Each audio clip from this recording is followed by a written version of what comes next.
ఎన్నికలు సమీపిస్తున్న తరుణంలో టీడీపీ పార్టీలోనికి వలసలు జోరందుకుంటున్నాయి. అందులో భాగంగా డాక్టర్ బిఆర్ అంబేద్కర్ కోనసీమ జిల్లా రామచంద్రాపురం నియోజకవర్గం రామచంద్రాపురం పట్టణంకు చెందిన ప్రముఖ వైసీపీ నాయకులు చిలుకూరి వీర వెంకట సత్యనారాయణ రామకృష్ణ సోదరులు సినీ హీరో చిలుకూరి మాధవ్ ఆధ్వర్యంలో వైసీపీ పార్టీని విడిచి నియోజకవర్గం టీడీపీ ఎమ్మెల్యే అభ్యర్థి వాసంశెట్టి సుభాష్ సమక్షంలో సుమారు 90 మంది వైసీపీ కార్యకర్తలు టీడీపీలో చేరారు. ఈ సందర్భంగా సుభాష్ పార్టీ కండువాలు కప్పి సాదరంగా ఆహ్వానించారు. అనంతరం సుభాష్ మీడియాతో మాట్లాడుతూ కార్మిక సోదరులందరికీ మేడే శుభాకాంక్షలు తెలిపారు.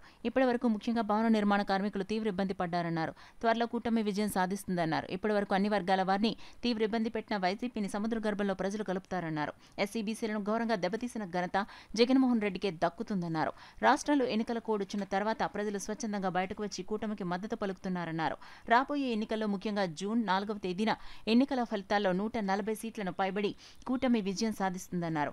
గతంలో జగన్మోహన్ రెడ్డి కోడికత్తి డ్రామా ఆడారని ఇప్పుడు గులకరాయి డ్రామా ఆడుతున్నారన్నారు. కార్యక్రమంలో ప్రముఖ నాయకులు రేవు సీను, కంచుమర్తి బాబురావు, కనకాల వెంకటేశ్వరరావు, నారపురెడ్డి బలరాం, కవల నానాజీ, గడ్డి గోవింద్ నాయుడు, మాస్టర్ తదితరులు పాల్గొన్నారు. వన్ సైడ్ అయింది.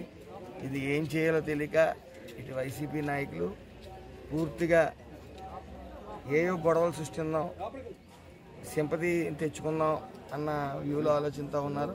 మన కోడికత్తి డ్రామా ఒక అంత క్లిక్ అయింది. మరి ఈసారి గులకరాయి డ్రామా మాత్రం కొద్దిగా వికటించింది. ఎందుకంటే రాయిని కొట్టమన్నాడు కానీ తల మీద తగులుతుందని ఊహించలేదు అతను. మరి తల మీద తగలటంతో కూడా కొన్ని పరాకు మాటలు వస్తూ ఉన్నాయి, చూస్తూ ఉన్నాం. పరాకు ఆలోచనలు కూడా వస్తూ ఉన్నాయి. మేమే కైవసం చేసుకుంటామని అంటూ ఉన్నారు. ఎక్కడికి వెళ్ళినా జగన్మోహన్ రెడ్డికి జనం ఉండలేదు. కేవలం డబ్బు ఇచ్చి మద్యం, కల్తీ మద్యం ఇచ్చి